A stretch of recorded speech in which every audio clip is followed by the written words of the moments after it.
Foundations. Foundation 9. Bear with one another.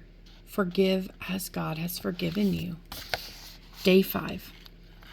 Goal of forgiveness. Goals help us know where we are going and why. If a family is saving their pennies for a summer vacation, they will keep the goal in mind when they're tempted to indulge now in unnecessary purchases. When a student studies for a test weeks before the exam, she has a goal in mind: to be prepared and to do well when the test arrives. When we talk about forgiveness, we must have the ultimate goal in mind. What is the goal of forgiveness? Is it simply to heal, make amends, or get along? It certainly is all these things, but more importantly, the ultimate goal is this.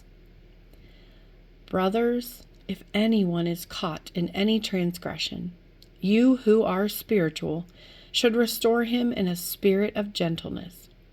Keep watch on yourself, lest you too be tempted. Bear one another's burdens, and so fulfill the law of Christ. Galatians chapter 6, verses 1 and 2.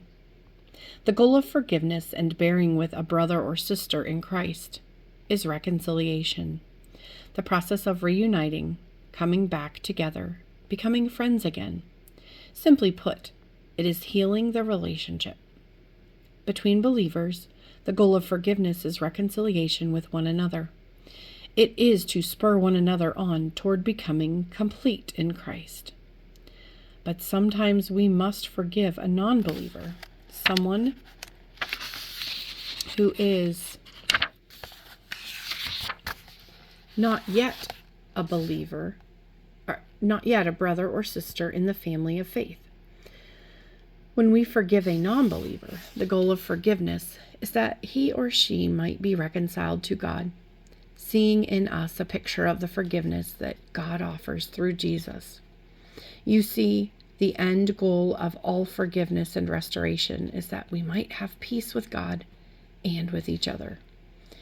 When we choose to forgive and bear with one another, we get to be peacemakers. Child of God, there is no better goal for us today. Blessed are the peacemakers, for they will be called children of God. Matthew chapter 5, verse 9. To dwell on. Forgiving is peacemaking. To discuss.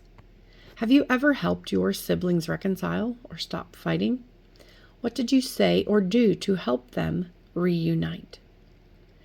How can you be a peacemaker with a believer who is in your life? How can you be a peacemaker with a non-believer who is in your life? To memorize. Blessed are the peacemakers, for they will be called children of God. Matthew chapter 5, verse 9.